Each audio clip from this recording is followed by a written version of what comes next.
that you are here. You were on vacation recently. Can you tell me how was your vacation and how important is it to sometimes have a vacation and just stay a bit further away from fighting and from kickboxing? Uh, you know, last year was a rough year because I did 4 fights, like 2 amateurs. Sorry, 5 fights. 3 amateur. I came back to I went back to the amateurs because I got an offer from the government to make Muay Thai amateur for for money because of the World Games here in Israel. It's a good money, so I took the offer. And even there, I suffer really bad judging, really bad judging. Okay, it's not an excuses. I was supposed to be better, even in the same fight with my last fight in Germany in Glory against Sihad. I was supposed to do better, so it's also my fault. But after that, I felt like it's time to slow down, to work on myself, to work on my to improve myself again, with no pressure of competitions. So I took this time, and I feel now I'm getting better and better, and I'll be back. Of course, you will be back. Your last fight in Glory was very close. I mean, the first round you got the knockdown. Then Mhm. the second round you were winning, and then you dropped your hands for one half a second. Then he caught you with a hook. But what I notice in your fights is that you are very explosive. Your kicks, I mean, you've got phenomenal kicks, the spinning back heel kick and the low kicks. How did you develop that explosiveness? How do you kick so fast and so quick?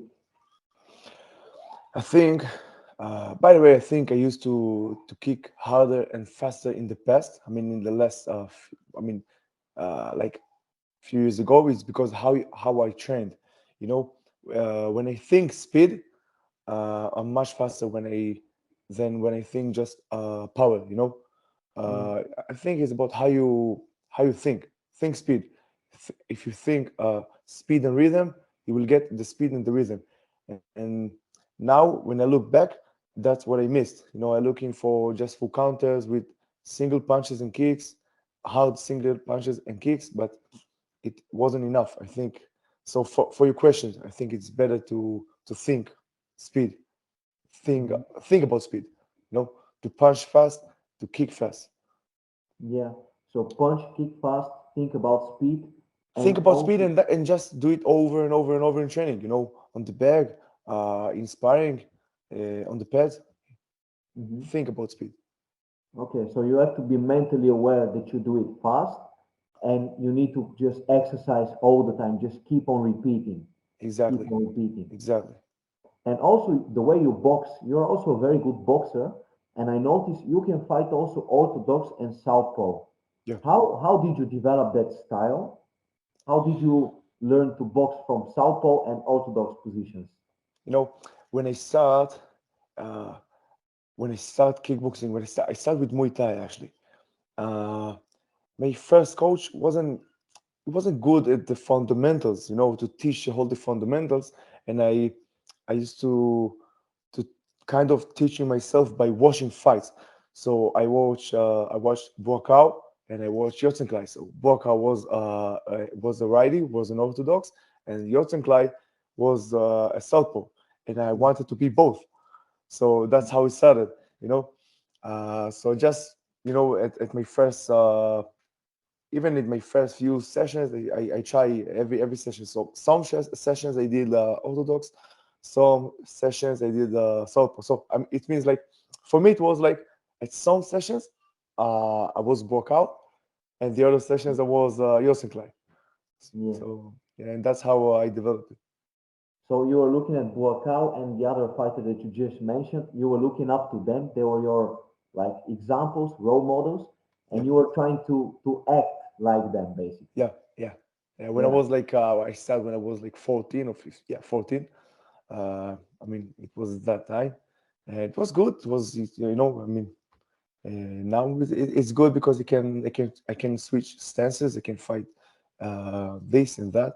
So yeah, it's another tools, you know. Of course, and in my opinion, you are a very complete fighter. You're very technical, very powerful. You've got everything. But what do you think you still need to improve so that you can get that champion level, so that you can become the champion in glory? Um, I think it's more like uh, how I can say it, like it's more like the people around me. Like I need the better partners. I need to do what I did before COVID, before the corona, just to fly for training camp. I didn't do it for too long, you know. Like before, I went to fly to the Netherlands to spar with people, fly to Russia, you know, train with Ulyanov, with all of the team, and it was amazing. And I really think that I need to do it again before the next fight. Uh, and also, I have to manage better everything, like my training here in Israel, my nutrition. Because last fight, I was really drained. Is this is the right Drained? word? Yeah, yeah. Yeah, and that's why I was so tired. So it's like everything. I think all the not just the technique, but all the thing around like nutrition, better endurance training, and find better sparring partner. You know. Mhm. So, but you said before the Corona crisis, you were actually going to the Netherlands, for example, to spar here. Um, why not? Have you ever considered that just to move to the Netherlands, for example, permanently? So just to come to live here. Yeah, it's because I'm a family man. You know, I believe not a lot of people know that, but I'm a family man. I'm married with three kids now, and for me, uh, you know, I have my dreams and my career is very important for me. But now it's more important for me to be next to my kids when they're growing up. You know, to educate them. You know, because when you at first when my first son was born, I used to fly a lot. I wasn't home, you know. I was working, training, flight for flight for training camps. And it's like um I felt like I'm not educating. And I'm his father. Now I'm I'm more father, like uh, I mean, I have more time.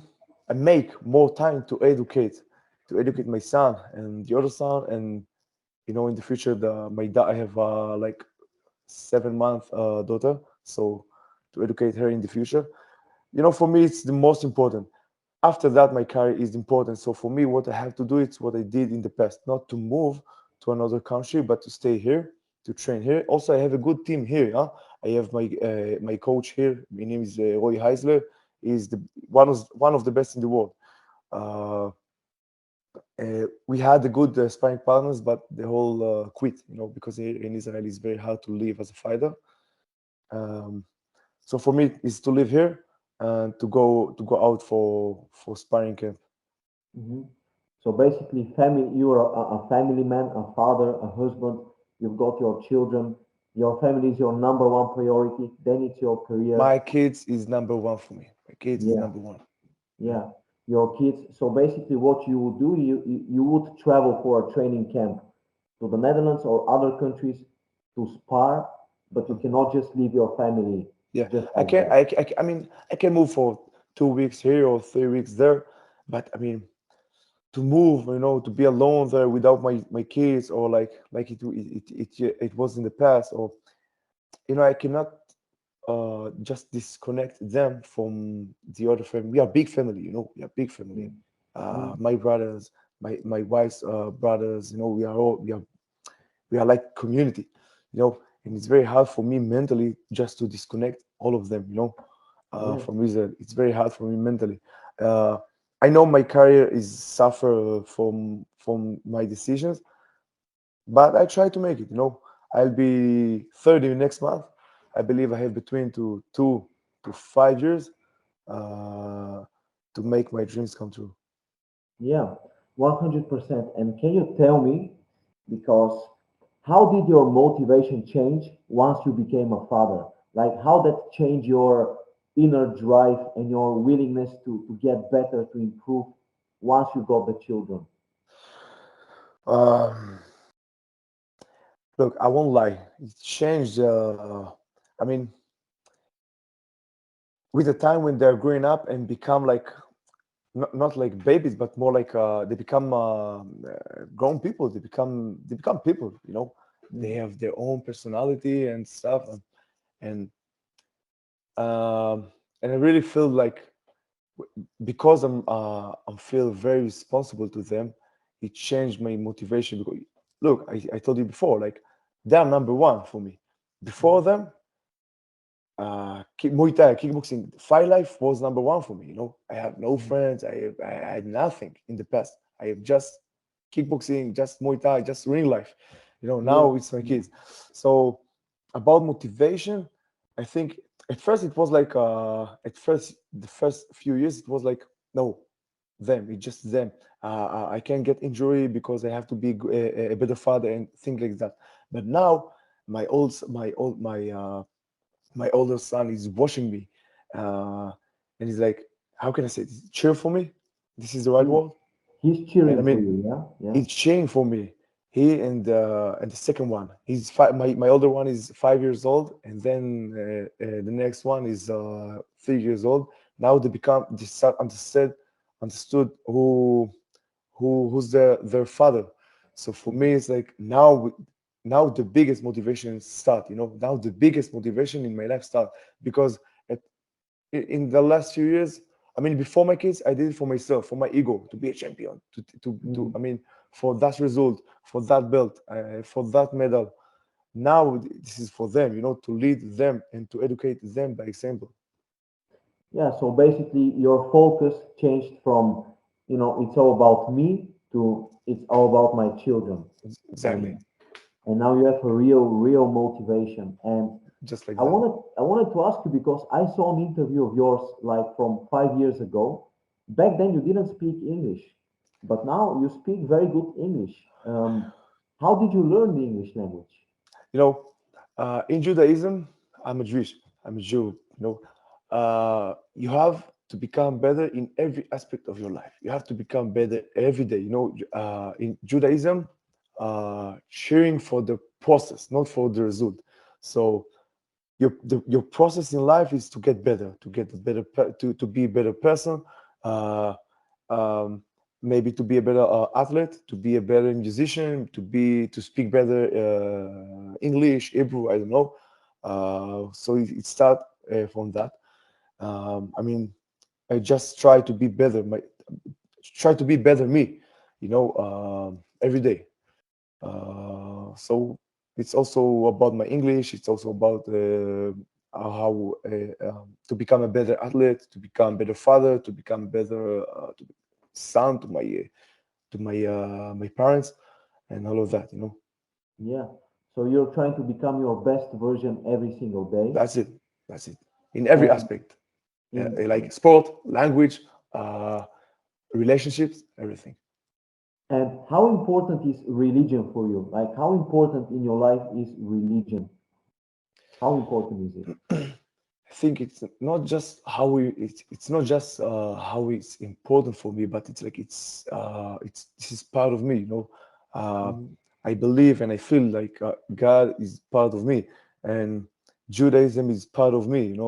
Because Judaism have a bad name. In the world. I don't know why. I'm not sure why, but Judaism it's a lot about education and. Um, this is part of me. I grew up in a bad neighborhood. I had, I mean, when I was a teenager, I met a lot of bad people, and some of them go out from the bad and become a better people just because of, thanks to the Judaism. And for me, Judaism and God is a huge part of my life. This is part of me.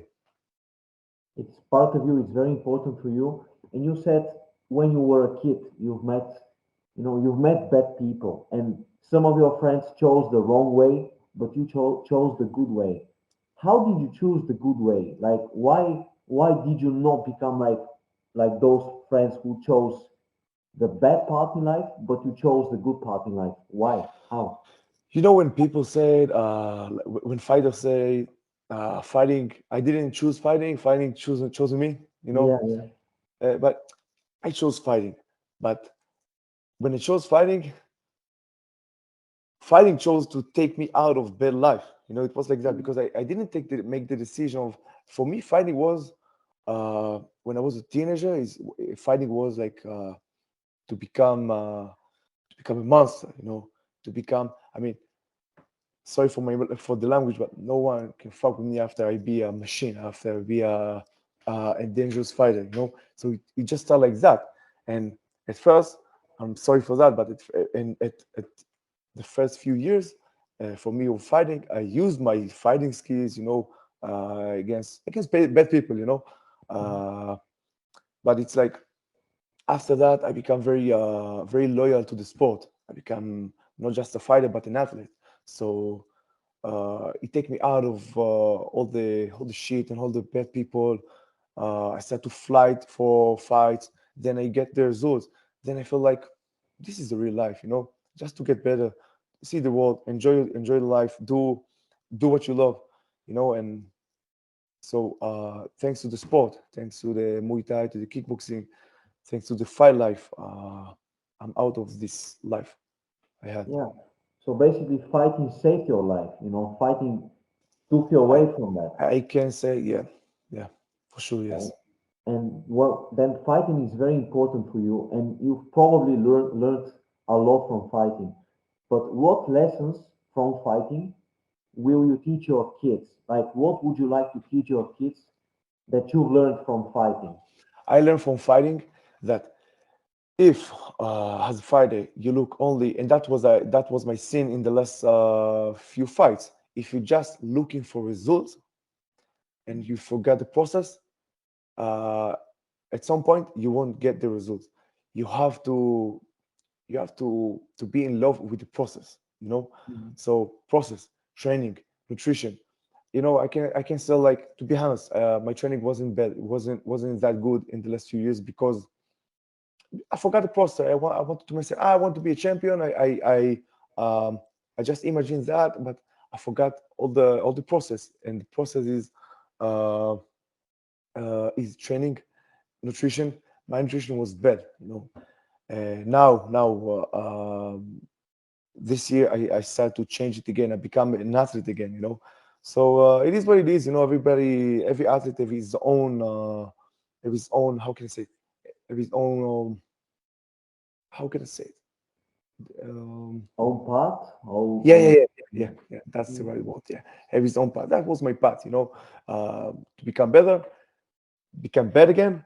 Now I start to become, you know, to I'm looking for my peak again. So that's when I can teach my kids process, be Mhm. loyal to the process, fall in love with the process in every aspect in your life. And I mean, in even in relationships, you know, process. I mean, don't looking for people just to love you because this is the result, but make the process. Be a good friend, be a good father, be a good husband. You know, process. That's the Yeah. most important thing. So success is not a destination. Success is a journey. So enjoy the journey, enjoy the process, trust the process. And you are on your journey to becoming a glory champion. Yeah. But in general, once you become champion, what would be the next goal in life? Like, what would you like to achieve in your life apart from becoming champion in glory? Yeah. So, like I said before, at first I wanted to be a champion, uh, you know, for myself, for my ego. I'm a champion. I'm a champion. Now, not just for me, not just for my kids, but for my student now and my student I'll had in the future, and the people who follows me now, and for the people who follow me in the future. I want to lead by example, and it's easier to lead.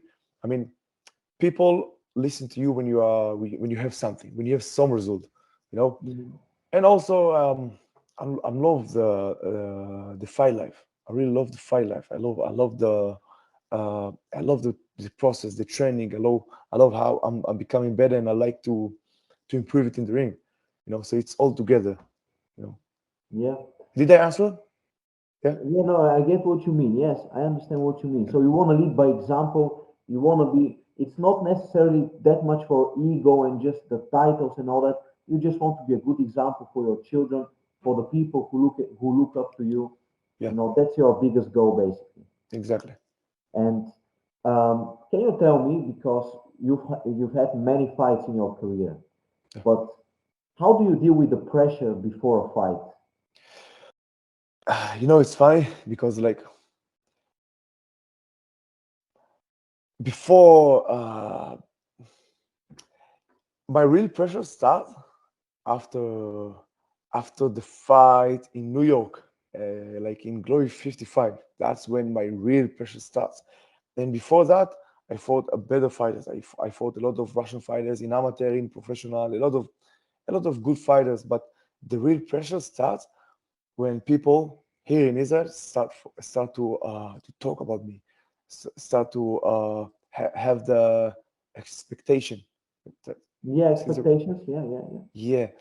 yeah, that's where the real pressure starts, because I'm Itay. For nothing, I become something. Now I have to prove to people. I have to stay strong, to stay the winner. And when you have that kind of pressure, this is the worst.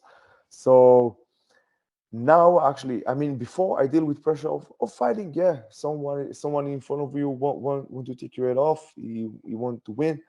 I mean, I just do some how can I say that? Just imagination and just live with the fear. Mhm. Step up to the ring with the fear and do what I have. If I have today 20%, I fight with 20%. If I have 50%, I fight with 50%. And but after that, I start to deal with worse pressure. This is the worst. This is the pressure of all the people expectation and things like that. Mhm. And to deal with that, you have to kind of to become nothing. You understand? Mhm. With yourself, and it's like um, I think I don't know him too much, but I think from his fights, it looks like that. Marat Grigorian. It looks like uh, when Marat is winning, okay, he's winning. You just win. Okay, it's fine, but let's come back to the process. When you lost, okay, I lost. Let's get over it and go back to the process. Uh, this is the best way to deal with that pressure. I mean, just step back. I mean, stick to the process. Every time. Mhm. That's the best you can have. I mean, again and again, I said it again and again. Process, process, and process. Because uh, let me think. Maybe I have a better words to say what I have to say about that. Um, well, it's like become nothing. When I say become nothing, I mean don't don't let your ego to control you. Mhm. I mean, don't tell your ego. I mean, I can say it better in Hebrew, but it's like this way. So don't feel yourself like a god if you win, and don't be too hard with yourself if you lose. That's it. Mhm. You know, that's it. I mean, stay static with your feeling for yourself. You know. So be more stoic. When you win, okay, you can celebrate, but just go back to business, go back to the journey as quickly as possible. Just Yeah. don't become too emotional. Just control yourself. Don't listen too much to your ego. Exactly. Yeah, it's about control. It's about control. It's a lot about control. Just control your emotions. I mean, if you have your goals, I mean, just look at the goals. I mean, I mean, uh, the path to your goal can be hard. You can fall, so you have to stand up and fight again. That's what Of happened with course. me right now. So I'm kind of talking to you, but talking to myself either. Yeah, yeah. Now, I'm sure you will stand up and you will come back even stronger. And I'm curious to know, when are you planning to come back to glory? Now, my coach is also my manager here in Israel. He talked with our manager in Glory. Um, we speak about June, maybe July. We are not sure again. We are not sure. For me, it's good because I took this time for, for improvement, to get better, like to get in better shape, even better technique, uh, better focus. I lost a little bit of my focus, So for me, it's good. This break, that break was good for me. It's still good for me. Yeah. So during this break, you brought your focus back, you worked on your technique, you improved as a fighter. And once you come back, what can we expect from you once you step back into the ring for glory? You know, uh, last in the last fight, Joe Valtellini asked me the same question, and I said, and I mean, I told him like I'm gonna be strong and I'm gonna be this and that, and then yeah, I was strong the first round, but then I was so tired that nothing Mm, came out.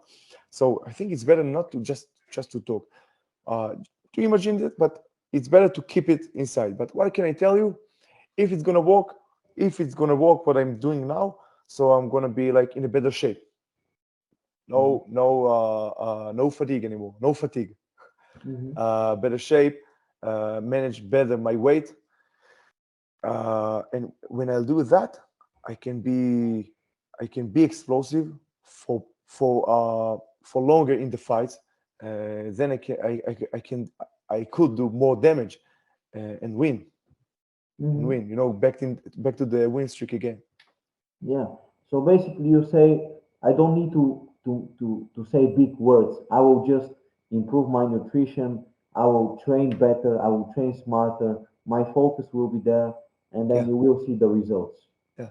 And I think sometimes when you keep it to yourself, inside yourself, it's like you have a better motivation to do it. When you just talk. I mean, hey, this is an interview. I have to talk, but for people who going to listen to that, I mean, don't talk too much about your your goals, about what you're gonna do in your life. Keep it to yourself and just do. Don't talk about it. Just do it. Hmm. That's very interesting that you say that. And I actually sometimes I think about that because if you look at Conor McGregor, for example, in the past, he was saying what he was gonna do and he was doing it. But then there are also other people who say, don't just keep it to yourself and don't tell others. Like what? Why do you think it's better to keep it to yourself and not to speak it? Um because when you keep it yourself, it's like you have more. I think you have more drive and motivation to do it. What Conor did, I think, 2015, 2016, Conor McGregor was so strong mentally and Mm, was with so much self-believing. He was unstoppable just because of that, just yeah. because he was so I can say like he believed in himself so much that it just happened, you know.